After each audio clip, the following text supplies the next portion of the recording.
Hey, everybody. Welcome back for another episode of a Runnin podcast. This is Clint, and today's guest is Billy Barnett. We had a great time talking about a bunch of different stuff, and there's 2 hours, I think, worth of podcast, maybe more. My calculations are correct. We talked about 6 hours outside of the podcast. A really interesting and nice guy, and hopefully I'll be having him back again. But yeah, with no further ado, a Runnin podcast. All right, thanks for having me over, Clint. Thanks for being on the podcast. So we were talking about favorite foods, and you had mentioned lamb, and I had said that it has too many bones. And yep, this is really how we're starting off this podcast. You were starting to say something. The redeeming quality of lamb. Yeah, I think what I really got into it was traveling to Chile and Bulgaria, and lamb is kind of like prime time in both of those places. So coming back here, it's like it's just maybe a nostalgia thing too, or kind of reminds me of the trips. Or I like the flavor as well, the more gamey. I get it. Yeah, it does. It is pretty gamey. The bones threw me off. I don't know. So here goes my IQ kicking in. But so lamb is baby sheep, right? Yeah. Okay. So there's really not going to be a big lamb. It's then going to be a sheep. So maybe I would like sheep more than lamb because it just seemed like the bones were too what's the word? Not condensed, but like too many in one area. Yeah. So like getting past that, like every bite you take, it's like you're getting jammed in the roof of your mouth with the bones. I think Foodland sells ground lamb. So that's something. That's a thought. Yeah. Yeah, it's a thought again. So I'll check that out. But you were talking about food reminding you of a particular place. So I have something similar. It's not quite as elegant as lamb, but we were talking about Okinawa too. And one of my favorite things to eat in Okinawa was there was a particular taco place. And I forgot the name of the shopping center, but it was somewhere, around Naha. American Village is what the shopping center was called. But in that, there was a taco shop. Who knows if it's still there? This was like in 2001, 2002, something like that. But the way that they made tacos and stuff was definitely an interpretation. It was like American Chinese food or something like that, But the shell was like a particular way. I don't know how to describe it. It was kind of like halfway between a taco shell and like naan bread. So it had like kind of the texture of naan bread, but shaped like a taco shell. And then like the stuff that they would put in it, like all the seasoning was pretty standard. And then there was another thing, taco rice. And so that's basically just what it sounds like. Yeah. Rice, ground beef. I get a lot of inspiration from food and like cooking or watching food shows. Like that's pretty much like I love it. Like anything that has to do with food and good food and making food. And it's kind of the most important thing that you do, like as a person, you stay is food, like eating food. Which foods, making decisions about food. And the whole process of making something, chopping something up, how to chop it. There's a lot of thought that goes into it. And right. I find it relaxing. So do you make a lot of your own stuff? Everything, pretty much. Me and Alex both like to cook, so that's awesome. It's like whoever initiates it first is the one that's making. That's cool. So do you, like, I've seen some stuff, I think, on Strava. Strava's not really like a platform to show all of your various and sundry vegetables, but do you grow a lot of stuff at your place? Like in Volcano, it's hard to grow a lot of things without a greenhouse up there. So, but I've had a greenhouse up there before and grew a lot of tomatoes, beets. But right now we're just kind of going with like simple herbs, and we have some taro growing.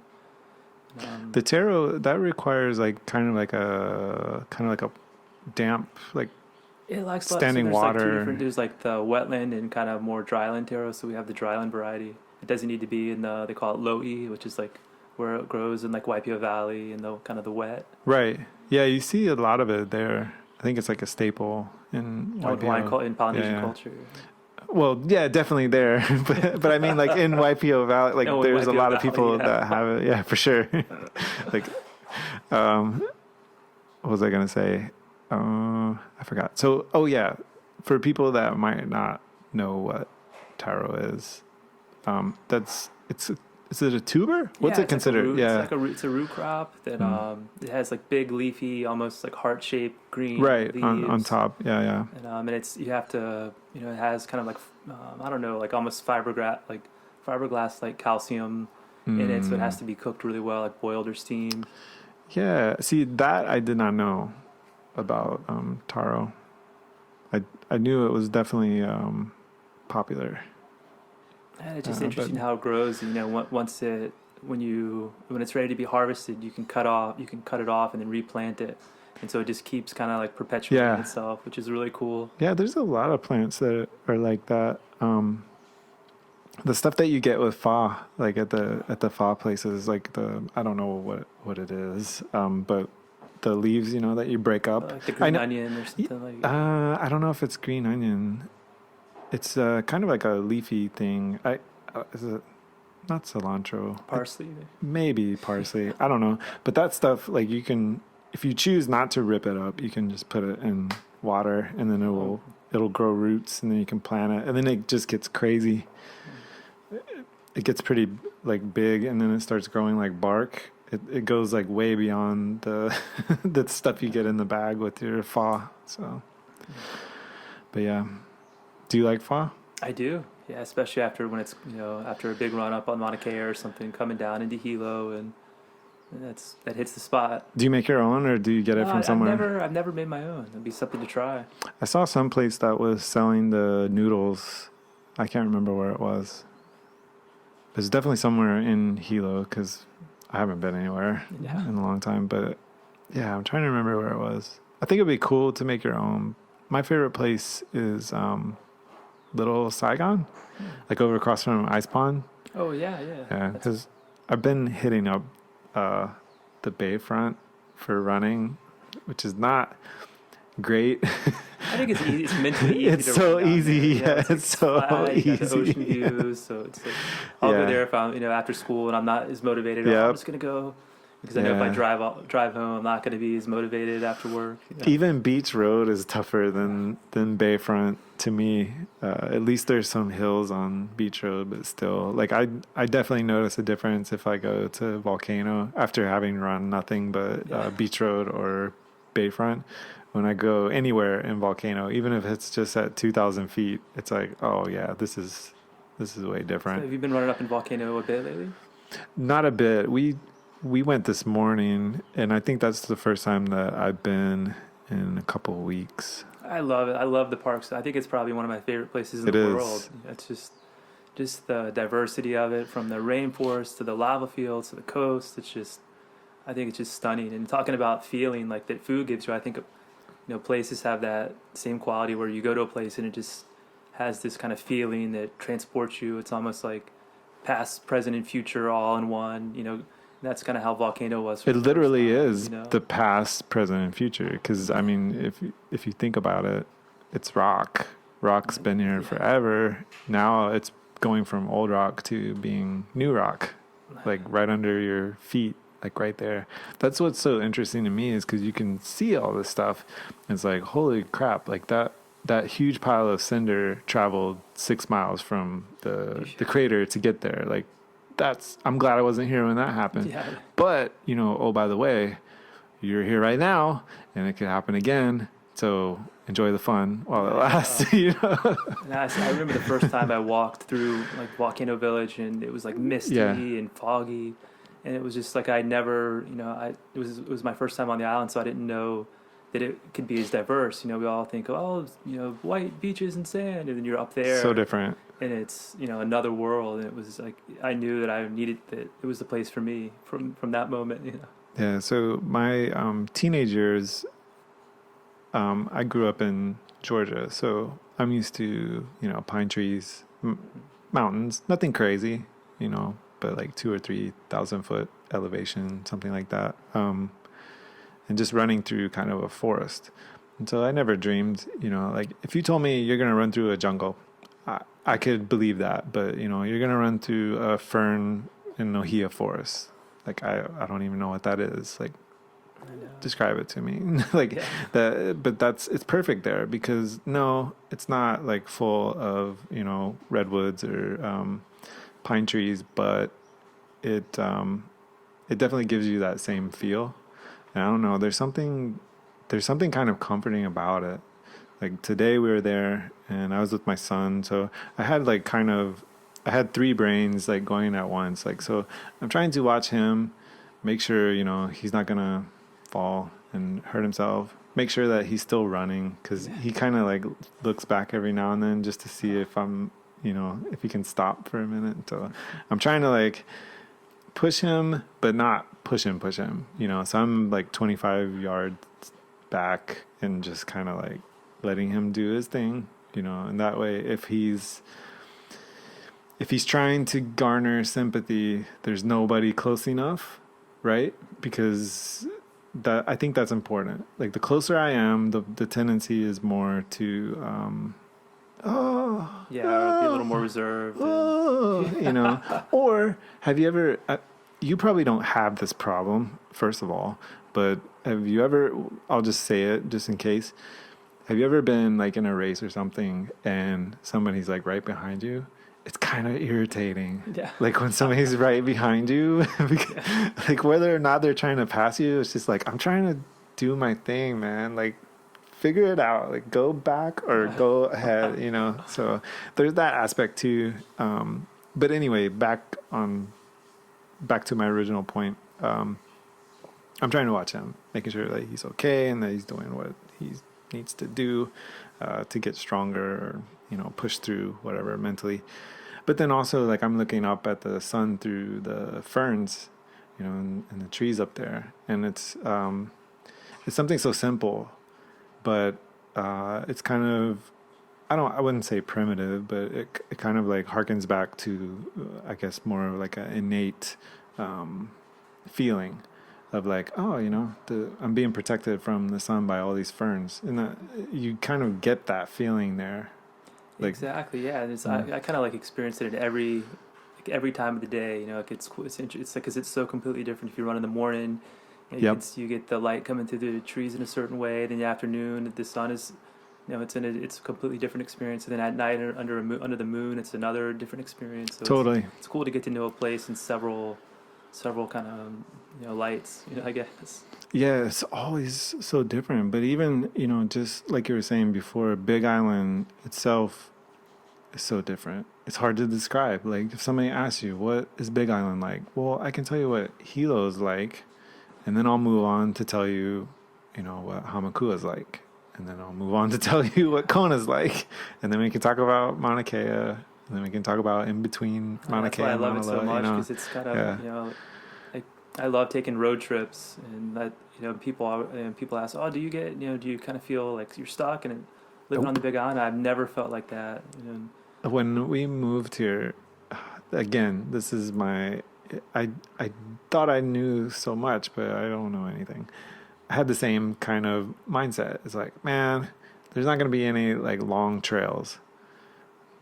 No, there's plenty long trails. Like even the short ones will make you wish that they were shorter, because like running over lava is not easy. Just so diverse. There's a little bit of everything here.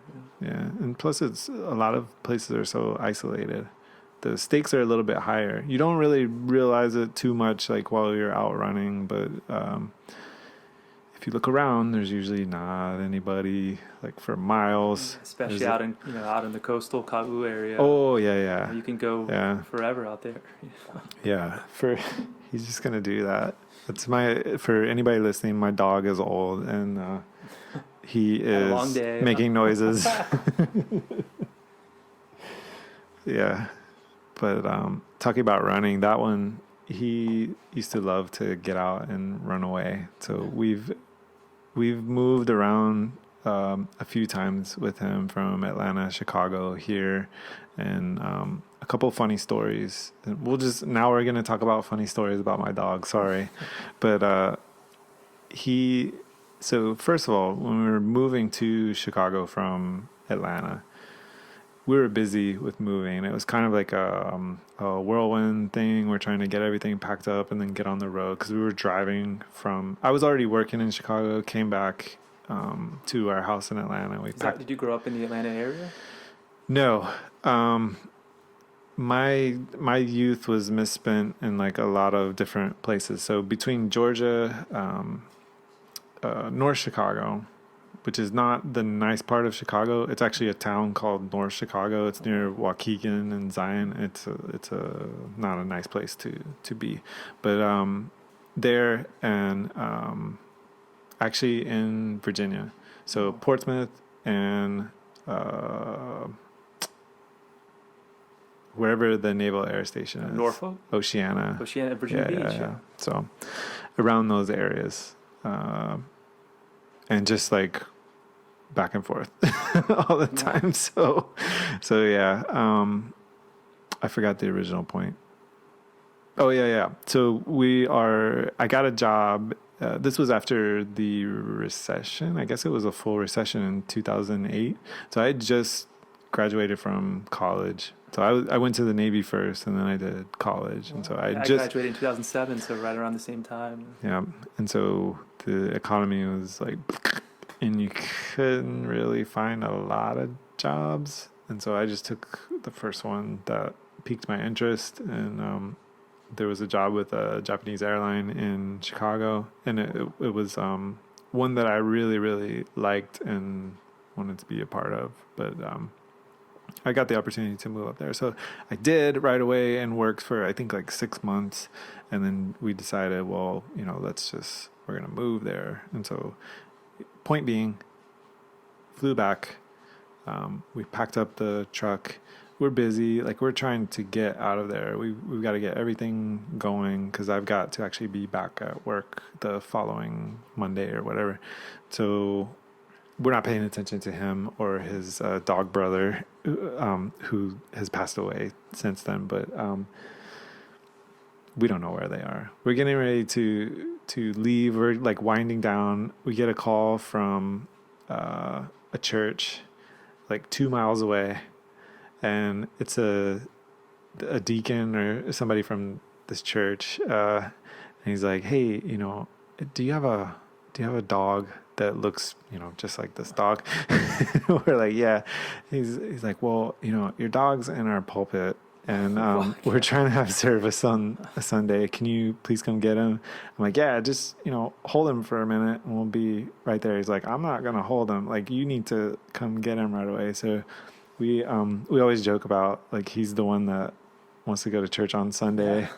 But there was that, and then plenty of times when we were actually living in Chicago, we lived right off of Tui, which is a busy kind of like, there's not really a main street. Chicago's kind of like a grid. Most streets are busy, but Tui is like kind of a main thoroughfare, I guess, if you will. And so constant traffic. You can kind of see where I'm going with this. He got out and was like running across the street, and there's like cars coming, and you couldn't catch him when he was younger. We're trying to like grab him, and it just wasn't happening. Yeah.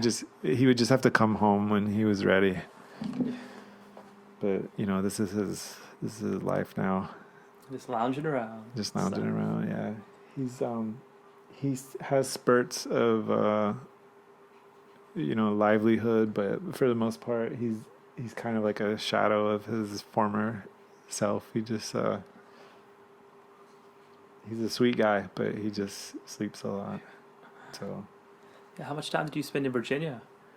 So Virginia was like a horrible time in my life, but I won't get into that. But probably, I'm trying to think, like maybe like 5 years. Oh, so a good amount of time. Yeah. I grew up in Virginia Beach, so yeah. Okay. I went back when I was in the Navy. Actually, my pharmacy C school was in Portsmouth, and I liked it. I mean, it was all right. Yeah, it's interesting. Like growing up there, it's like as soon as I graduated from college, I'm like, I'm getting the heck out of the East Coast. And yeah. just, drove to Oregon. But kind of going back, like this summer we drove across the country in Virginia. I was looking forward to that the most. Just the kind of the Blue Ridge Mountains and Oh, for sure. Southwest Virginia is such a beautiful, beautiful area to explore. So many trails Yeah. and so much. There's a drive called it's like a route I guess called the Crooked Road, and it's like a kind of a historic scenic byway that they created about all having to do with like the old time banjo and fiddle music of that area, and it's pretty cool. There's like signs, the Crooked Road, and every so often there'd be a place to pull over, and it would explain something about that particular town was important. That's cool. In folk music, so it was pretty cool to. So much of that's gone by the wayside, just like the history. It's weird because we can look at that and we can kind of see like where we're headed. Like everything seems so important, like in the now, but yeah. And looking at history, you could see the path where the future's going almost. True. Yeah, for sure. You can see where yours is going. It's going the same place everybody else has did. So like it's cool to see that history, but then also it's cool to like take it in, like realize like how finite everything is. Like don't take things so seriously. Like it's not that important. Like you've got 30 years probably after you're dead and gone, people will be interested in you. But then, yeah, I don't know why I took it there. Back to your awesome story about the Crooked Road. But yeah, I get what you mean. There's a lot of cool places there. You hear people talk about like kind of generalize West Virginia or Georgia or Mississippi or whatever. There's things that I like and dislike about all. And there's a lot that's rich, culturally rich. That's not Yep. It doesn't have racist undercurrents or anything like that. West Virginia. I went out to a hunting cabin with a family friend. Their father like took us out to his hunting cabin because he needed to like I guess get things ready for hunting season or whatever. But this was somewhere in West Virginia. But I remember like I was young. I was probably maybe like 9 or 10, I guess. But I remember like being in the forest there and like how beautiful it was. And you hear people talk about West Virginia, Deliverance or something. You need to go there. Like you need to actually go there because the New River Gorge is. By the way, it's beautiful. Yeah. Just. Everywhere has its gems. Yep. And this summer, I wanted to run this particular trail in Grayson Highlands State Park, where it's like this open kind of bald mountaintops and they have wild ponies running around. And it worked. We were driving past, and it worked out. We had to meet Alex's parents, the next day, so we couldn't stop. And I was kind of bummed out. And I was like, no, we're gonna go back. So like, we ended up driving 8 hours back. Like it was like 4 hours each way, just because I really wanted to run in this one trail. And but you got to do it, right? Yeah. Yeah. So talking about your summer, you kind of had like the endless summer, like the best possible scenario for, especially now. Like, yeah, it was. What up with that? Yeah, we got married in June in Yeah. Virginia, and then my dad. I feel so spoiled, but he gave us his old truck, which is a 2010 Tacoma, and it has a camper shell, and it's really set up for camping, and so we kind of planned out this road trip to drive across the country, then ship the truck back out to here. So we had 5 weeks to drive across, like to spend time with our family, and then. Take a trip going to everywhere we wanted to go across the country. So it was pretty spectacular. You guys went literally everywhere. Yeah. Like what? But there's still like everywhere, and yet not even a blip of what we could have. Sure. Yeah. There's not 5 weeks seems like such a long time, but then when you're actually in it, it's like, oh damn. And like I love like just that mindset. Like it's kind of like in road trip mode where it's like my mind is like, all right, here we go, and it's like. Drive 17 hours, clear, get so out, focused, go for a long run, get up and do the same thing every day. Yeah, that's beautiful. I love that kind of like that mode of just go. But by the end, it definitely caught up, and we were both kind of just like wiped out. In the we got to the redwoods, and we had this huge run we wanted to go on.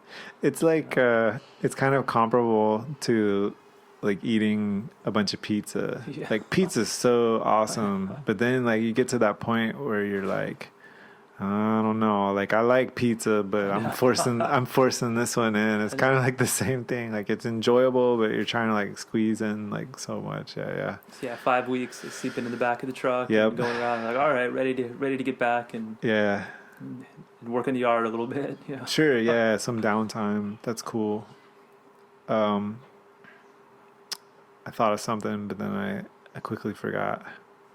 Oh yeah. Mammoth Cave. Oh man, yeah. How was it? So I never really spent much time in Kentucky. Me This is neither. one of those places so I've driven across the country 2 other times, and it was just like, like hightailed it out of the east. I'm like, 19 hours straight just to get out of the east. But this time I kind of really appreciated, I appreciated every state we went through. So Kentucky, going through Mammoth Caves, that place blew my mind. Not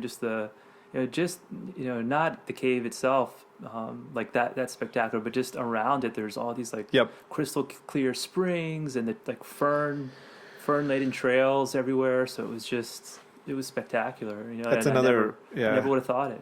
It's another one of those states where like I had driven through it, like off the interstate. All there is like from what I remember, it was like fields, and that's about it. I remember it snowed a couple times, but that version of Kentucky versus Mammoth Cave version is way it's different. like the first town we drove in through Kentucky, coming across the border, was some town, and there was like a dead dog on the side of the road, and just kind of like crazy people walking around, and we're like, well, it was like something like post-apocalyptic, and we're like, man, this is like, that was kind of the stereotype of what I had in my mind of what Kentucky was. But then when you get out of there, it's out of that town, it's like, all right, it opens up, and it's not all like that. So I was stationed in Mississippi for a while, and Mississippi's kind of the same way. Yeah, I have a bad, when I hear the word Mississippi, I think of bad, I don't think of good thoughts. Really. Sure. Yeah, I don't want to push too deep into that wound, but I did want to make the point, I met a lot of really sweet people there, like a lot of good people. And there were certain aspects of Mississippi that I absolutely love. Like if you have ever been down to Biloxi or I've never been. It's one of the. It's not like Hawaii, but it is totally different than everywhere else in Mississippi for sure. But there were places in Mississippi that I would travel to when I would drive back to Georgia or whatever. I wouldn't get out of my car. Wow. Like seriously, like if I was running out of gas, I would just pray that I could get out of this. Seriously, because I wouldn't want to stop. Just forget it. What you doing here, bar? Yeah, just well, yeah. Who knows? Yeah. And in Arkansas was another place that kind of blew my mind too. We went to a town called Eureka Springs, and it was one of the wackiest, in a good way, places you can imagine. It's kind of this, I don't know. So there's a big trail, like mountain biking and trail running culture there, but the town itself is just like funky architecture. It's like a mini little sliver of like San Francisco or New Orleans or something, and we just the kind of like we stopped there. We spent a couple nights there just running around, and some of the people we met, it's just like every town crazy came up to us. It was like, hey, how are you guys? Oh, let me buy you a drink, and we're like, just the stories. I think, and I was just thinking about this today. A guy came up and he was talking to us, and he said he had moved there. He grew up in the French Quarter in New Orleans, and he was into like art collecting, and he came across a painting that he really liked, and that he got from a pawn shop, and the painting turned out to be like from a student of Rembrandt, and he sold it for like exponentially more than what he bought it for, then bought a bunch of property in Eureka Springs, and that's how he ended up there. That's cool. But it was just all these kind of people telling these little wacky side stories, and it was just it was a cool place. The people in Arkansas were probably the friendliest out of anywhere across the country. So in Arkansas, of all places, I think I've been to Arkansas. Hang on, I'm gonna divert my attention just a minute. I just wanted to I had the awfulest fear that somehow that was not still recording, and that we had just talked all this time. Like, how do you come back from that? Like, Billy, Billy, please say everything you said, just the way you said it. Like, again. No, I'm sorry. Sometimes if you leave the loop on, it'll just record and record over. Oh, wow. Yeah, so be careful if you ever do that. But yeah, I'm sorry. So yeah, Arkansas. I think, if I'm not totally stupid, if you go from Memphis across the bridge, that takes you into Arkansas, right? Yeah, I believe so. I think I've been in Arkansas long enough to U-turn back across that bridge into Memphis. So I have no point of reference for Arkansas, but that's cool. And then from Arkansas, we just floored it. It was like a long driving day across Oklahoma, across the top of Texas and into Colorado. Was it New Mexico? Yeah, went into New Mexico. That's kind of another place that I loved is New Mexico. It just has a feel to it. Is it really a dry heat? Yeah, I mean it's a dry heat, but it's also it's also 114 degrees. Yeah, well, Santa Fe has it's like an urban area, but like 15 minutes outside of the city, you could get up to 11,000 feet, 10,000 feet, and there's rivers flowing. And it's this high mountain environment that you wouldn't expect. Signs of life. I think Colorado is similar. I mean, it's geographically pretty close. So. Yeah, and Colorado was just so overcrowded with people doing the same thing. Every trailhead, every campground was just slammed. So we, after a couple of days, we had a big loop we wanted to do called the Four Pass, which is like it's like a big. I guess it's a well-known. I didn't know how it was that popular, but it was so popular we couldn't even do it. I guess we were going to do it one morning and then found out you had to have a permit. So we tried to get the permit, and the next morning Alex had food poisoning. Oh, geez. So we were like, let's just get out of Colorado. Really? Yeah. She's vegetarian. Is she vegan or vegetarian? She's vegan. I honestly don't even know the difference between the two. I just know they like vegetables. But so how does one get food poisoning from just bad vegetables? Yeah, I guess, or rice, or bad rice maybe. Man. Who knows? Yeah, out of all the places, it's a bummer. We cooked food pretty much the whole trip, and then the one, we were in Aspen. This I don't want to say yuppie, but it kind of is like that.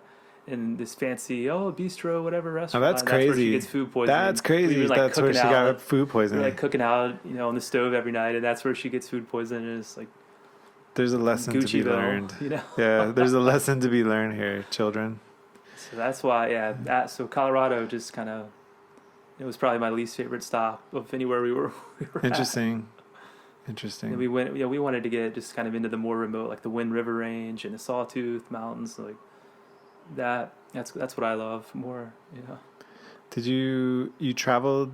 I didn't see all of your travels, but did you make it up to Washington State or Oregon? No, we went through Oregon. Yeah. We wanted to go into Washington State, but we had to ship the truck out of California. Yep. So we went down into Oregon and then went through the redwoods in Northern California. So you've actually got a sweet Tacoma with a camper top here. I can't believe it. It's on its way. It's still? Here. Yeah. Last weekend was the maiden voyage here on the island, and that's why we went up to Monterey Road. Man, thank goodness it wasn't in one of those containers that fell off. Fell off. Oh my god. Yeah, don't want to say too much about that. Yeah, so having a 4-wheel drive is going to be kind of like a game changer. Here. Yeah. I love having a 4-wheel drive for sure. It makes me feel a lot better. I don't know if it's a false sense of security or not, but yeah, I like to have it. Yeah, I feel super lucky and fortunate and thankful for my parents for. As you should, sir. As you should. Yeah, that's kind of for people who don't understand too. Tacoma just may as well be on the Hawaii flag. It's it's the official state vehicle of Hawaii. That also makes it the most stolen, which is sure. I'm worried about that. Holy crap! It's wildly popular. I'm surprised that you just don't get one just for being here. That's how popular they are. They're easy to work on too. I did a bunch of just routine service on mine. Here's the part of the podcast where it gets not so interesting. Just changing the transmission fluid and differential and what else did I change? Oh, the what do you call it? Transfer case. Yeah, not hard. They'll charge you a fortune at some I know. at some places that I won't name because I don't want to be sued. But I know, I've definitely been kind of pushing myself to do more like mechanically stuff. yeah, My mind is like that is not mechanically inclined at all. really? Where my dad is like, you know, like anything mechanical, he can just figure it out Figure it out. instantaneously. And so I'm kind of the opposite, and it's taken me like years to just like it's like the one thing in life that I get frustrated with. Like anything else, it's like, oh, you know, It can it's kind of be. go with the flow. But if it's like, oh, you have to put this together, and I like want to just smash it, you know. Like, Yeah. so with like all the YouTube videos, it's like I make myself just calm down and like watch and rewatch, and like I change brakes, and I'm getting into more more YouTube's a game mechanical things, changer you know. for sure. Like I find myself being so much more frustrated with people sometimes Yeah. because of like they're like, well, I can't do it. I don't know how to do it. Like, Yeah, it's look, self-reliance. you got the same YouTube that I got, man. Like, Yeah, get on there. That's a topic that comes up at school a lot. Yeah. Is kind of the learned helplessness. Right. You know, where it's easy just to say, "Oh, I can't do it. I don't know how," and people kind of do things for them, and Yeah, don't do that. It's kind of a pattern they get stuck in. So it's nice to get out of our comfort zones. And Yeah, get out of being. I don't want to like wax political, but don't be like a part of consumer culture. Like, actually produce stuff. Like, even if it's not that great, just try a little. It might have crossover into something that you're sort of interested in.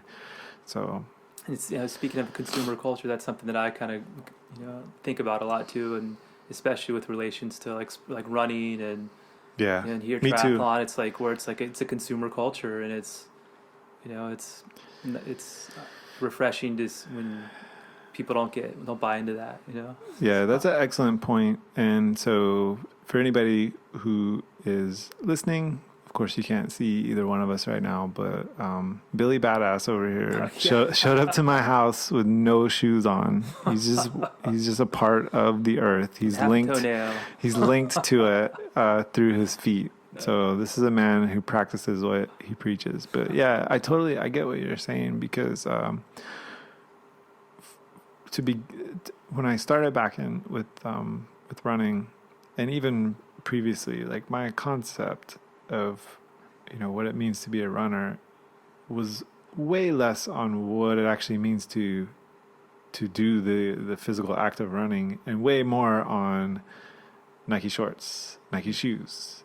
I need this kind of like you have to eat every bottle. I need minutes. Yeah. I need wristbands. Just a free flow. What kind of headphones? Like, no headphones, dummy, because you need to like be aware of what's going on around you. Like, even if you're in the city or on the trail or whatever, like, no headphones. Plus, I think too, like, headphones is kind of a crutch. You get used to headphones, and then if you plan on getting competitive and you want to do like ultras or even a marathon or whatever, the headphones are gonna break. And then there you are. You've never done a run without headphones. Oh my God! Like, your world ends at that point. Like, it's like I like maybe like once a month I'll run with to like create an experience where like I'll like pick an album I want to listen to, and if I run down into Kilauea Iki Crater and it's covered like fogged in, and listening to like the Sigur Rós album while that's going on is kind of like it's like an experience. Like, yeah. I can see that. If it's like kind of in that context, I'll listen to music a little bit. But I've taken a little Bluetooth speaker and like I'll put it in my vest. I've not been running with the vest so much because I haven't really been running that far a distance to really warrant a vest. But when I did, I would throw in the Bluetooth speaker. It would make it easier. Yeah, I would listen to like podcasts or something. Yeah, or some music like ZZ Top or AC/DC. Like, that goes a long way. Like when you're trying to do like a 20 mile run, up at the reservoir or something, or out in Volcano. I think in Volcano too, it's kind of like a little security blanket, because if you're out there by yourself, you're like out there by yourself. And so if you break your leg, then have fun, crawling back up to the overlook so you can be rescued. you know. But you kind of feel like there's somebody there with you a little bit. Yeah. It's like a mind thing, I guess. But yeah, music. But yeah, consumer culture. So for anybody listening, you don't need all that stuff. Yeah. You actually Yeah, that's why don't. running is pretty simple. You can just go out and do it anytime. You just need to actually go do it. It's like a lot of things in life. So Yeah, most things, you don't need. I guess buying things is like a comfort. Everyone. I kind of catch myself too. Like, oh, if I buy this, Yep. I'll Me feel too. better, or I'll Me too. do better, or this or that. We're sitting here. So like case in point, we're sitting here right now. Like I'm sitting on my weight bench. I don't have a nice fancy chair, but I don't need one. We're doing the podcast. We're fine. We just grabbed what we could in the house, and we're just going with it. Yes, we do need microphones. Yes, I do need a computer to do this, but I probably didn't have to have the computer microphones that I have. I could have still just done it. Along the same lines, I came across recently. I don't even know why I came across this, but it was the Unabomber manifesto, and I found myself like agreeing with a lot of it, and like it was just like, wow, this guy was. But he kind of was a mad genius. He was pretty smart. Yeah, he was. I believe Harvard professor, and he, I guess, got drug into some LSD studies, so his mind was kind of tampered with. Yeah. I think by the government. I think by the CIA he was or something. In the early LSD test. So, yeah, but he was a smart guy, and probably a lot of things that he said were. Yeah, but reading that, it may there's a lot of cool little kind of snippets in there about the the kind of industrial revolution and the fall of it and the impact on society, and it was just fascinating to yeah, and so there's a lot of things that we choose to ignore, like the cost of that kind of society. Things come at a cost. So even though you don't see them, like this computer, it's nice. It's kind of like a thing. You pull out Mac versus like a Windows machine, and people associate that with like, oh, okay, all right. So you got a nice computer there. But like the flip side of that is these things they're produced for dirt cheap in China. They apparently the building that they produce iPhones in, they had to put nets around the top of it to keep people from jumping off and committing suicide. Like it's apparently that bad there. So imagine like all the other crap that we fill our lives with and cheaply mass produced, manufactured somewhere across the ocean. We don't think about it because those kind of jobs left here a long time ago. But there's a cost. And then there's a cost to, I think, people psychologically too, because you do get accustomed to, well, I need this particular crutch, or I can't do da-da-da, or I need this to feel good, right? I know, and all you really need is just to be alive and just have your health. Like my first couple years teaching, I was at Pahoa High School, and I would have to I think the stress, like being stressed, is kind of like a badge that you're doing your job to a lot of people, and so I would pretend I would have to people are like, oh, I'm so stressed, and I'd be like, oh man, me too. What a this I was and meanwhile I'm feeling zero stress. It's all good, yeah. So it's but now it's like how do we change that culture of no one should be feeling that much stress. Nobody should do that. Nobody should do that. Seriously. I don't want to say too much about it, but I just recently left a job with the state of Hawaii because of that. Because the culture, the prevailing mindset was it must be done the hard way. And my philosophy has always been and always will be. Keep it simple. That's why. We need to make it simple, not just for me, not just for you, but for everybody. If it's not simple for everybody, then let's not do it that way. Let's find another way. Yeah, I feel the same. Just especially as it seems like the state of Hawaii is a lot of everything is like a big bureaucratic, top down kind of thing. Yeah. It's just interesting. I feel like I'm just an observer of it all. Yeah. Looking back at it, Well, you like, feel wow, so this helpless. is so inefficient. Yeah. Yeah. Feel so helpless. It's like from everything from the school systems to how the roads are built. Like, oh, there's no drainage on most of the roads and it rains a lot. Huh.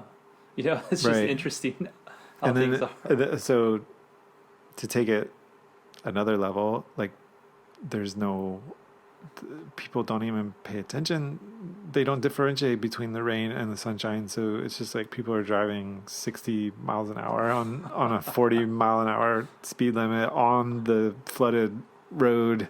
And so it's just like all the way around a Stress mess. and oblivious, like Yeah. just go hand in hand. That in point, like stress, the need to get somewhere fast. That has always perplexed me, because I'm like, as fast as you want to go, you're still going to be on this island. So where are you in such a hurry to get to? Like, calm down. I know. Like you're not flying across the ocean to mainland or something. Like, you're on this island. You probably don't have to go that far. Like, slow down and stop being so inconsiderate. Like, there's other people that would like to live to the end of this day too. Like, not get in a wreck with you. Sorry. I know. Like I grew up listening to like a lot of punk music, and I feel like that's kind of shaped my outlook on life. Just from an early age in middle school, listening to like social and political, economic commentary. It's like, I thought you were gonna say Social D. I was like, like social distortion, definitely. okay. But it's like a lot of the songs, those were like kind of threads, like themes in a lot of punk songs, and it's like and thinking about that in middle school, it's like, oh wow. So a lot of people probably think he is nuts, but Public Image Limited and the Sex Pistols, Johnny Rotten, Johnny Lydon. I agree with a lot of things that he says. Yeah. I think actually he comes off as kind of a confrontational person, but I don't know. Maybe some of it's warranted because. Yeah, people are nuts. Yeah, I think it just challenges people's comfortable thoughts. It should be a little more punk rock out here. Instead. I would love to have like a local music scene that had a little. I think the children, they need this outlet. Yeah. They need somewhere to show some angst. Maybe the song title could be "Aloha, You Effers." maybe not. Maybe that wouldn't go well. So to expound on that, I don't know if punk scene actually fits into the culture, because you have so I don't want to sound racist here. I mean, you use the term Asian and Polynesian and Japanese, Korean, what have you, but a lot of times that's more of a reserved culture anyway. It seems like Japan, there's a lot of punk yeah. Japan. It's like, but I guess maybe that's in like, in regards to like oppression, from the society. So there's not really a lot of oppression here. It seems like, Yeah, maybe that's why. But I do notice a lot more, I guess, like angst and anger than I thought that I would. It's passive aggressive though. It's not overt. Yeah, it's not overt. That's like the worst, because I feel like I'm pretty sensitive to nonverbal, to like picking up on that, and it kind of like especially at school with like I feel like I pick up on a lot of passive aggressive stuff, and it in a lot of ways it makes me kind of shut down, and just be like, all right, screw this, but I'm trying to kind of like like recognize it and just move on from it and not let it get me down a lot. But. It's tough. Like it's tough. I can't deal with it that well. Like I'm kind of like, my personality is such, kind of like what you were saying. I will try. I'll try so hard for so long, but then after a certain point, I'm like, my approach has been anymore. To kind of make a mockery of the passive aggressiveness, or if you walk by and someone says, I say, oh, good morning, and they like just keep walking by. I'll like, the next day I'll like say it even louder and obnoxiously and like sing it. Good morning. Yeah. And like that's my way of coping with it, I guess. It is. So that is So a few years ago, I sound like a broken record saying this because I say it a lot, but a few years ago, like I had a couple of bad years where like health wise, I just wasn't. There was a big question mark on like what was I okay or was I like near death or what's wrong with me? I was just having like really high blood pressure spikes and feeling like I was gonna faint all the Oh time. wow. And I don't know if it was something that I was doing wrong it probably was as far as like not rehydrating and getting enough electrolytes or maybe not eating the right kind of foods or I don't know. I had been on like a juice fast for a while, so Well, that'll do it. I Yeah. don't know if that upset things, but so I whether or not I was actually in peril, I legitimately felt like um, I I would lose my life a couple times. I was in the emergency room, and that point in time was very lonely, but it was very like eye opening because the doctors were busy, the nurses were busy. My family, this was some of these times were late at night, so like my son was much younger. My wife had to take care of him. She had to go to work the next day. Like life goes on. They couldn't be there, so it was just like me in a hospital bed Oh and man.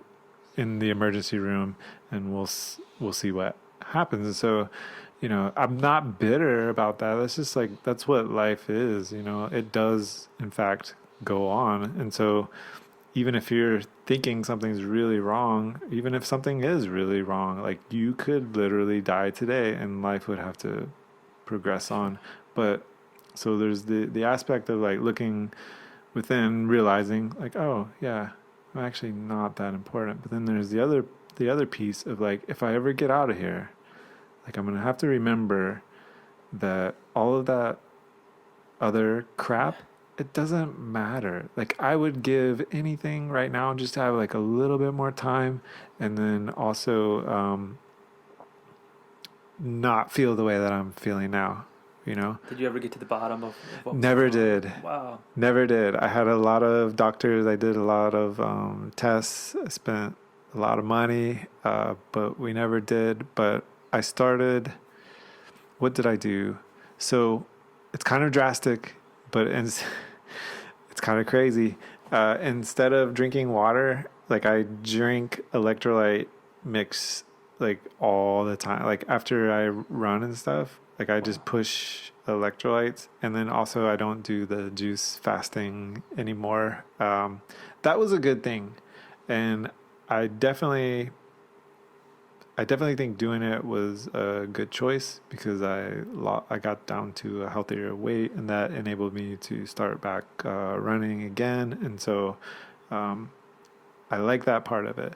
But I think I took it too Too far, far. maybe Yeah. went on it too long, Hmm. and maybe messed some stuff up. Yeah. So That I makes just eat a sense. normal diet now, normal-ish, and then Yeah. I you love know, experimenting with different things, different foods, and yeah, different just experimenting with different things and see how it makes me feel. And I pretty much yeah, it's just fun to try to see what works, what doesn't, and just have that awareness. yeah. And so a lot of times it's not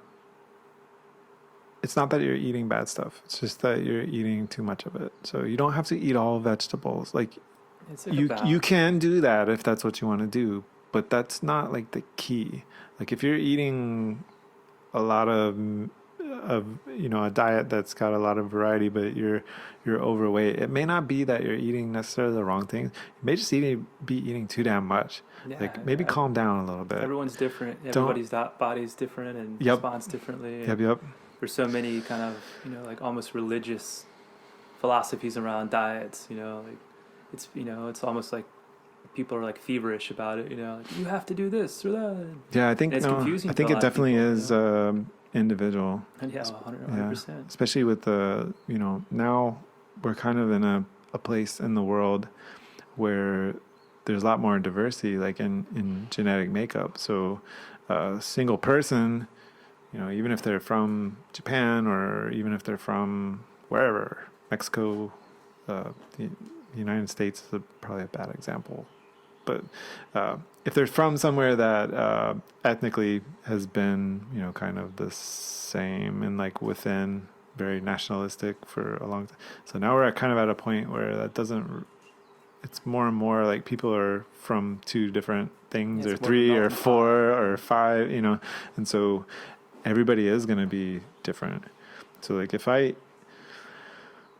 again, this is going to sound so racist. I don't mean it that way, but like, so my wife is Japanese and she could probably eat rice all day, every day and never have a problem with it. If I did that, I would gain like 50 pounds for sure. And like my blood sugar would be through the roof. I'm just not The same. not Yeah, set up it for just it. makes me feel sluggish and like eating a lot of like, and even breads and rice and just a lot of pastas. Like I don't usually eat a lot of Yeah. that stuff because I realized over the years that it doesn't make me feel good. So. Yeah, I can't. I like pasta and stuff, but I can't eat it a whole lot. I don't think it's good for the old stomach. And it's fun to try out. Trial and error is fun to kind of experiment around with different foods. So like, getting back to favorite foods. So we talked about lamb. What else? What's like your staple? My staple is probably eggs. It's what I eat every morning. Eggs and some sort of like salad for lunch, and then like a curry dinner is pretty much like the kind of staple of. Like what kind of curry? Like I get like we'll put like the pumpkin squash or sweet potato, and just a whole assortment of it, whatever veggies we have. just whatever you have. With like ginger, turmeric, garlic. Pretty much garlic, onion, and ginger are like the three staples that are in like almost every meal. Right. Do you make your sauce and stuff from scratch, or do I you just buy the coconut milk. cubes? No, I or- just buy coconut milk and like different spices. Yeah, that's a good one. Japanese curry is like something that I like. So I won't say, but I still love it. Is It's it like served. miso? It's served with a lot of rice though. Like Oh, it's a lot of rice, and like they'll put the curry on top, and so it's not exactly the same as Indian curry, but similar. It's good. I like it. They've been making a lot of corn tortillas. Yeah. I kind of got into buying like the bag, like this, like whatever company it was that they have at like every grocery store. And then I was thinking, I wonder what's this company about? If it's like $3 for a giant bag, and then like the first thing that comes up is how horrible that company is, and so it's like, Yeah. crap. Where can I get? So like I was saying, yeah. Like where can I get some like good masa flour? And then I found this company who kind of, I guess they had the same thought, and they were like they source from farms in Mexico, like these like ancient varieties of corn that these small farms are growing, buy it and make a flour. I think it's called like Macienda. And so I ordered a whole bunch of bags of that flour. That's kind of been a staple lately. That's good though. Just a cool. Does the corn? You're good with that? Yeah, I'm pretty good with Yeah. corn. I don't know if I do well on that or not. I've seen some stuff about like ancient civilizations that had like a high corn diet, and I guess there were issues like cohabitating and like I guess it wasn't good for them long term. Was like the bottom line. Yeah. I know, like overdoing it probably with Yeah. anything. Yeah, but I think that was primarily like their staple. Like that's all they ate was like corn, You making alcohol out corn of it. soup, corn tortillas, corn everything. alcohol. Yeah. Yeah.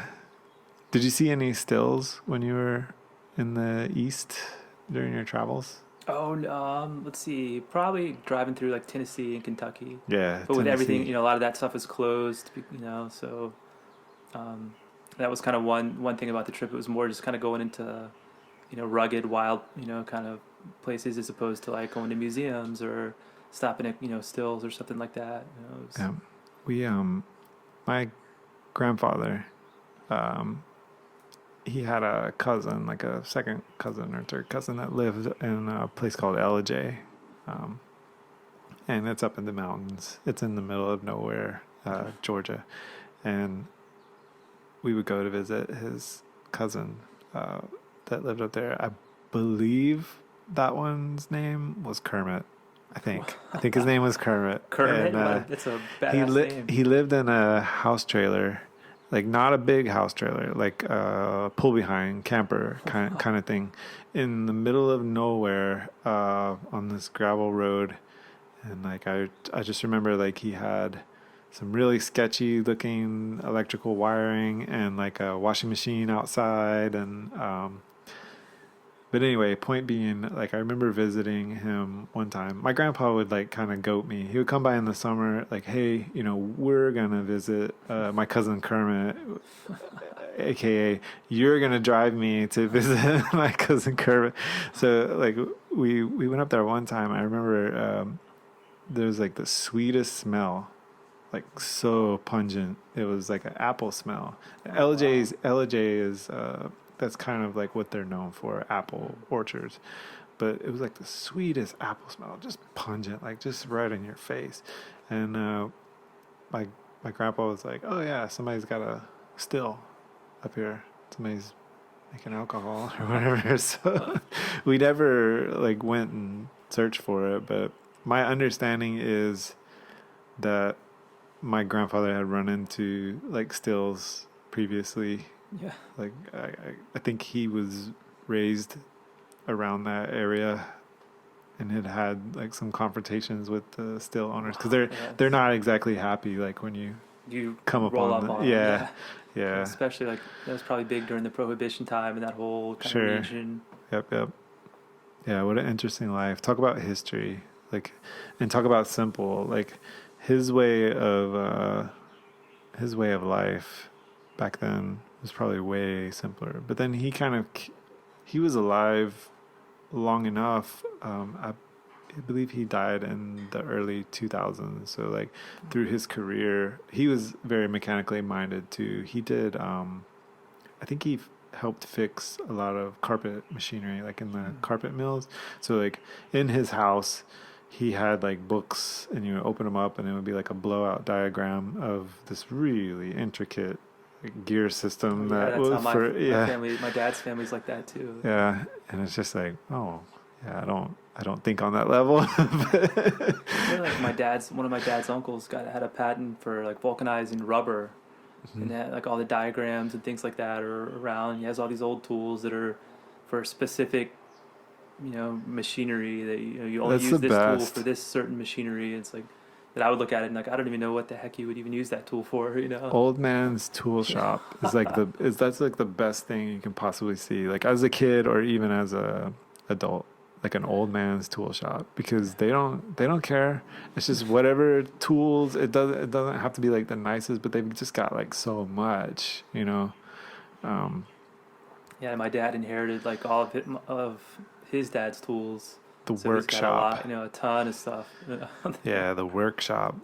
Yeah, as a kid, like that grandfather had his workshop, and then also I had a stepdad, and his dad had a workshop, and he would actually make a lot of stuff all the time, and like little toys and stuff out of wood, and like give them to me or whoever. But yeah, the old workshop.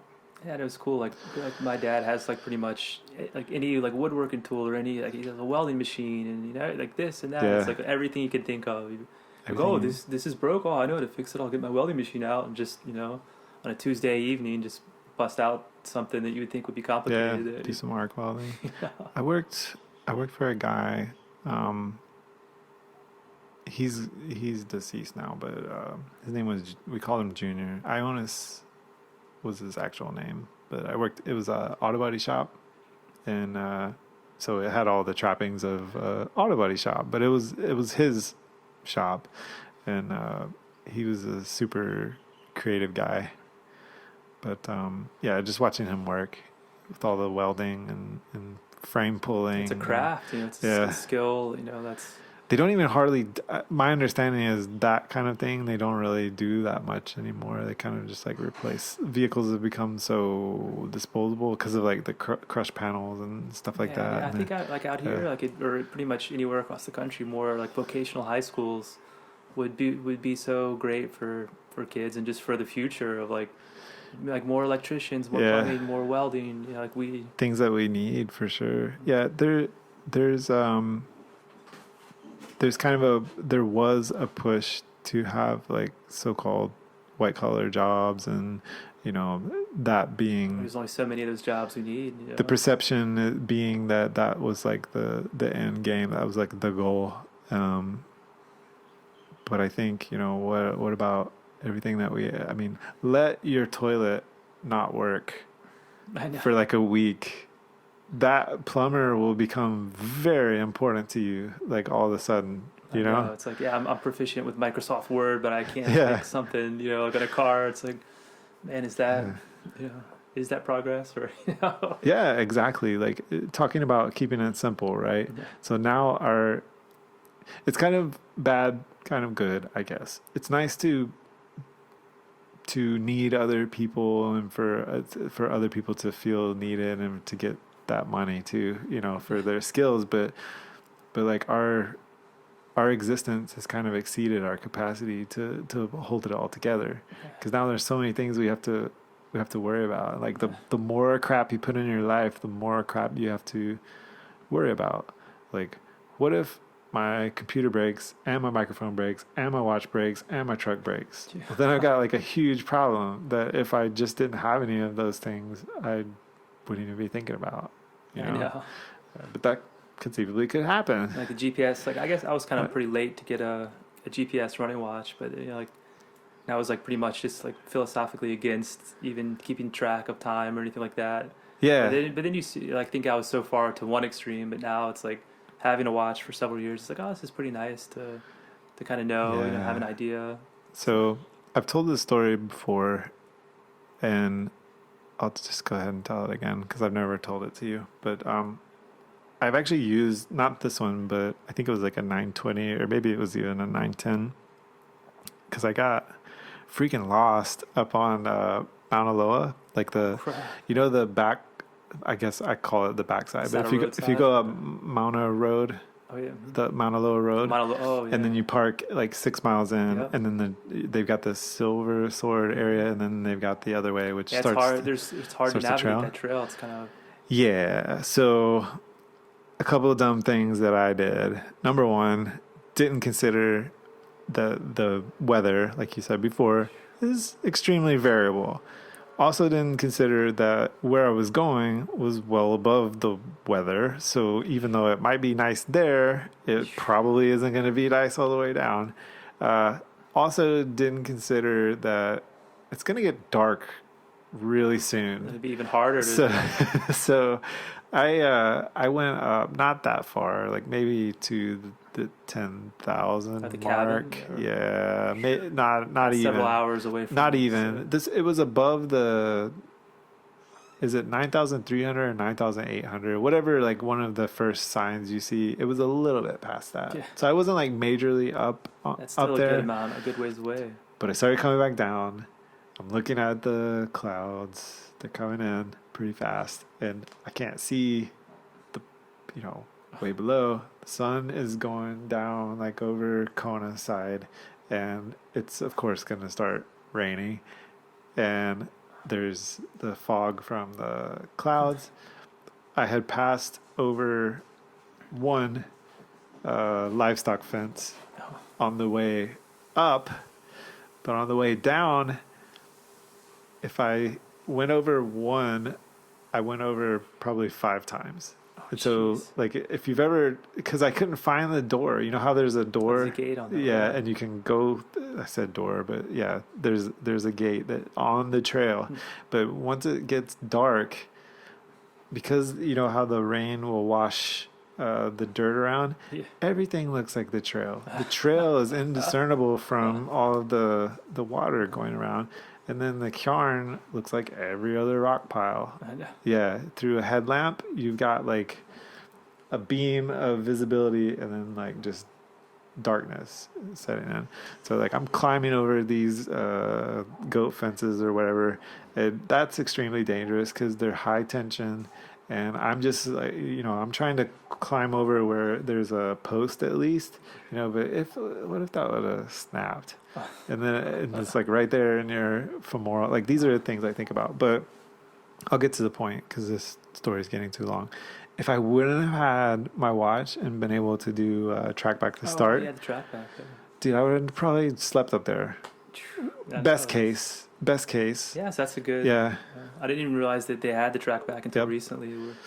Yeah, so it's a good feature to use. That was one time where I was like, thank God, that I have this, because this would suck. Like, by the time I got back to my truck, like, I was scrambling. I went through, like, I could have went around a bunch of shrubs. I just went through them. Like, I was that desperate to get. I was just over it. I was like, I'm so done. Like, if I can just get like 6 miles back to the main road, I'll never. I promise, I'll never go over here again. It's like I kind of in the moment. I hate moments like that, but then afterwards, like. Yeah. There's like some sort of fulfillment that comes along with that, like where something went wrong and you're cool story. You overcame it. Don't do that again. Yeah. Yeah. I remember one time I was coming up. Is it Helena? I'm going to say it. Helena Poly Lookout. And so, that point is kind of up there with the weather sometimes, just depending. So I remember one time, I was coming back because I had gone down and run like out towards the beach. Not the one that's super far away, but the one that I think is like a little bit closer, where they have the compostable toilet and there's a bunch of palm trees and it's got like a jetty, and it's like a little campsite. I think you can get permits. Or something like I think you can get permits and camp out there, but I had gone out there and I was on the way back, and it's a pretty substantial climb. But as I was making that climb, like, I'm starting to realize like this really bad weather is coming in. Like, it looked like thunder clouds. Yeah. Usually thunder is not a thing here. Like, every now and then it'll happen, and when it happens, God, like, it really happens. Yeah, it can flash flood down there too. But usually I don't worry too much about thunder and lightning. But that particular day, I was like, oh, that looks like it could be a lightning cloud or whatever.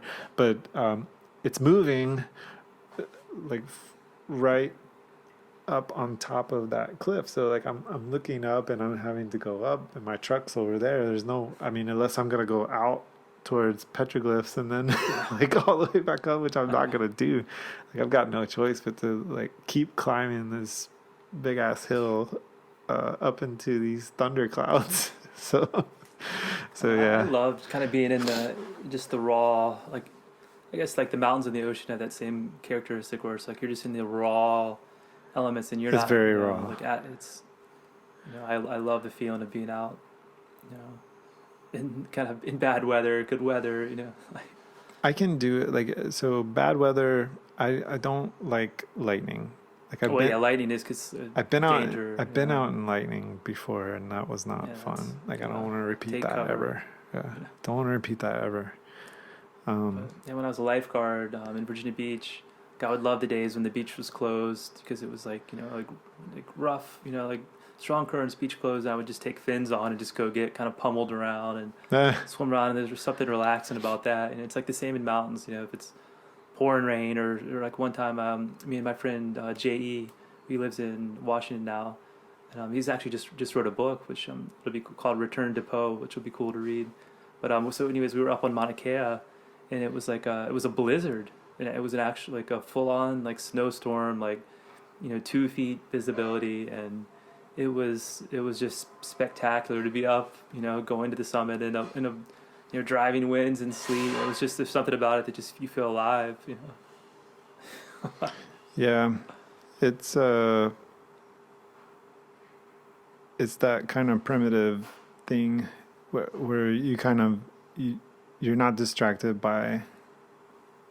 You're distracted by what's really important, like ever-present danger, like reality. And like you have to get down. Like there's no other option. Right, exactly. There's no one that's going to come. And no one's coming to get you. You have to get down. Yeah. And it's the same with paddling. I have like a prone paddleboard where you it's like a really narrow paddleboard. You lay down or get up on your knees and paddle. And I would take that out a lot outside of Hilo Bay and go out into the ocean out of Hilo Bay. Oh wow. And it's kind of the same thing. Like, well, there's no other option. Like you're tired. Exactly. If you stop paddling the current, you're going to be gone. Yeah, exactly. So I don't do that as much anymore, just because of It's probably not the safest thing to Probably not. be going. I'll go out till I couldn't see the land anymore. I think like South Point, Super strong currents. they used to the early settlers, Hawaiians, they would make like ropes and tie them to the canoes because apparently like down there, if you like you're gone. Currents. Yeah, you're gone. I don't think there's anything really like between here and the South Pole. Yeah, next stop Really, Tahiti or like, something. have fun meeting the penguins. There's a Hawaiian myth that I came across where it was like this rock off like near South Point that's shaped like a whale's tail, and like the kind of like myth or legend is that underneath is a cave that will take you to New Zealand. Really? You jump in this cave from that, should try from that it. rock, and it'll teleport you to New Zealand. Yeah. I wonder what's really down there. I know. Yeah, it's interesting. I wonder how like what the origin of that is. Yeah. Some dude was probably just bored. Yeah. Like was just, what's a good story about that rock? I'm There's gonna make one up. And there's at the Mauna Lani there used to I don't know if they still do it, but there's like a full moon talk story. There's like this old kind of shack that used to be maybe like a from before it was a resort, like an old Parker Ranch shack or something, but they'd have a full moon talk story there, and there was like there's people come out and play That's awesome. play music and tell legends and myths, and they were talking about how there's like a legend that there are lava tubes that go up into like Waimea, up into the mountain, and there's like sharks come up in there. So there's all sorts of cool stories. There's a lot. Yeah. So we went to the Mound. It will be called the Mound by me because I can't remember any names, but the one that's over. Where is it near? It's near it's kind of near the dock, where if you're coming out of Waimea and you're going towards Waikoloa? Yeah, is it like Pu'uokohala or something? Yeah. That one has a legend too that like the sharks were ancestors and they frequent. Oh, they frequent that area. Yeah, it's like a shark area. Yeah. And so there's a lot of stuff like that. I wish that I had the depth and breadth of all that knowledge, like all the history and stuff. I think that one was like that heiau, like Kamehameha had built, had it built, and they had a line and like brought rocks from like all the way up near Hawaii and like. Yeah, that one's supposed to be like one of the more important ones. I think that was like a kind of like a noble settlement. Like they had like a whole village around there. Yeah, it's so cool to come across, just come across the heiaus, and they're usually in like a special, like the place just feels special, and you're like it makes sense that like a heiau would be there because it's like yeah. It just feels like a special place. Place. There's one in Ka'u up on the upper road. Have you done any running or biking up there? The upper road between Pahala and only Na'aluhu? the coffee trail run. Oh, but there's an upper road that goes from Pahala to Na'aluhu. It's pretty cool. It's pretty spectacular to run. What's on the that road. Sorry to interrupt. What's the Kahaku unit? Oh, the national I've been park. up there. Yeah. That's nice. Yeah. But yeah, other than that, no. So I loved exploring off that upper road. There's kind of like little side roads and trails that kind of go off and like in there. But there's all these like giant cinder cones that are and some of them are shaped like pyramids. Stuff you can see it from like Punaluu Beach. It's crazy. And so I was up there running around, and then someone started yelling at me like, "Hey, what are you doing?" And it was like there's a heiau up there, and this guy was the caretaker. And at first he was like upset, and I was like, "Yeah, man, I'm just running. Like this is a magical place." But he was started telling me the history of it, how it was kind of overgrown. And he, I guess it was like a war chief had, it was originally for a war chief had it built, but now it's like a fertility heiau, and it just has like you feel like you're in like somewhere in Europe or something up there, like in like the Swiss Alps. Like That's it just cool. has like a special feel to it up there. One place that looks really interesting to me is if you're in Waimea, like all those mountains. Oh, those green hills. The backdrop to that. Yeah. Yeah. I mean, that's just where else can you see that? Unreal up there, and you can go up there and go run it, and go explore around up there. It's really Can cool. you? Yeah, I mean, they'll say like it's like a ranch or something. Yeah, But yeah. I've gone every time I go to Waimea. Like that's like a kind of a good sunset spot. Is going up there, Yeah. and even after it's rained, there's like seasonal streams and rivers that flow through there, and so it's cool to kind of be in those green hills and see streams coming down. I guess it's Mountain Road, like on the other side towards the Hunter check station. Oh yeah. That's a pretty cool one to like be coming down because you can look over and see you can see Mauna Loa, but then you can look over and see Maui and is it Haleakala? Haleakala, yeah. You can see that one too. Yep. Sorry, I know a lot of these names. It's just whenever I say them, especially like if it's gonna be like a bunch of people listening to me say it, I get like really self-conscious. So I'm just like, oh. I know it's like there's such a like a taboo against mispronouncing like words. Right. But it's like, yeah. You know, it's like a whole different dialect. You know, it's like go back to, you know, the East Coast and pronounce some of the people would butcher that if they're not from there. You know, so when I was coming back from Okinawa, I got non-circuitous orders to Oahu. I was just there for a couple of days, and I had to rent a car, and I was driving around, and like nothing made sense to me because it was like all one-way roads, and they were all named like King Kamehameha something something something, and I didn't know what King Kamehameha was and like why it was so important, but it was super confusing to me. Like I remember circling around for like 30 minutes. I was trying to figure out how to get to my hotel. I could see it, but I just couldn't find like the roads to get into it. So yeah, it's a whole different, like, you know, the vowels are pronounced like so drastically different. Right. You know? Yeah, you kind of think you know a little bit. Like after you've been there a while, like you think that you've got it down. You're like, oh yeah, I'm comfortable with that. I know what that is. But then like when you really actually go to say it, it's kind of like, oh, maybe I don't really know. Like, I guess it helps me being in the school system. Like just picking, hearing the words spoken a lot. Yeah. And like there's, you know, of course, like pu'u. Yeah, just something that simple could be like at first you're like, what? How? You know, like seeing it written, seeing it written, it's like, what is that? Pu'u. Yeah. Pu'u. That's a lot of ooh and oh.